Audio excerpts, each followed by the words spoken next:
Just the key point that, yes, there was a pro-Trump rally at which the president spoke, and we can absolutely talk about all the things the president said there. But the idea that that rally is the thing that got out of hand and that somehow resulted in the breaching of the Capitol, that rally was very far from the Capitol. Yep. And the people who, as you say, did the initial breach that allowed everybody else to come in, they never even went to that rally.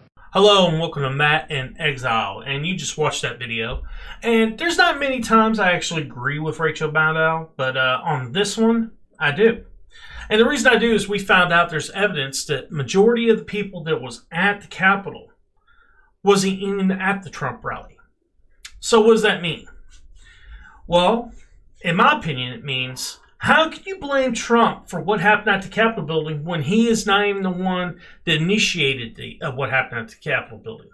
He did not tell the people at the rally to go and do that. Not only that, majority of people at the Capitol building wasn't even at the rally to hear his speech. So there's no orders given or anything else that the Democrats are trying to make up and fabricate here.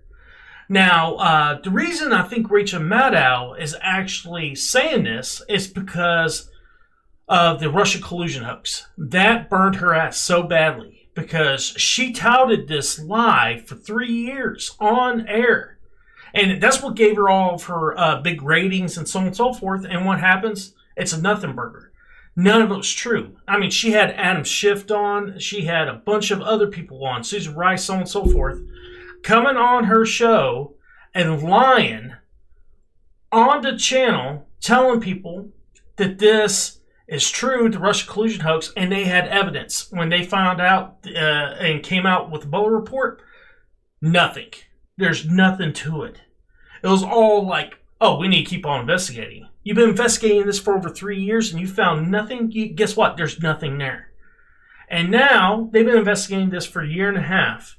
The only thing new that I've heard out of this is that most of the people that were at the Capitol building didn't even go to the Trump rally. Now, the reason we didn't hear that is because the media wasn't even putting that information out.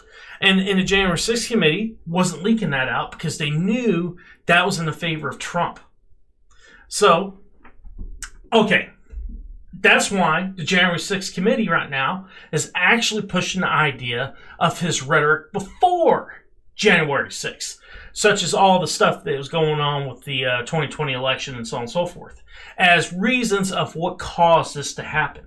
Okay, with that logic then shouldn't Schumer be prosecuted for what happened, or investigated at least for what happened whenever that guy tried to assassinate Supreme Court Justice Kavanaugh?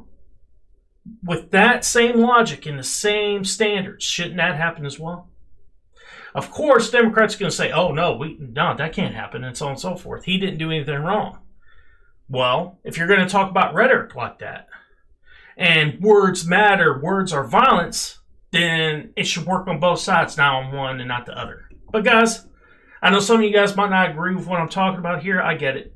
But what I'm seeing here is Rachel Maddow is not going to let her ass get burned again by something that looks like it might be just a regular witch hunt. And she thinks that it's probably going to be best if she actually stays out of it and not actually completely promote this thing. I mean, that's why she left MSNBC anyway, I think, because she saw what happened with that Russia collusion hoax narrative and how it exploded in her face. And she doesn't want that to happen again with January 6th. That's why she's doing her own thing, and she's only doing one show a week. But guys, that's my opinion. I hope you enjoyed the video. Please hit like and subscribe. It helps the channel grow. Peace.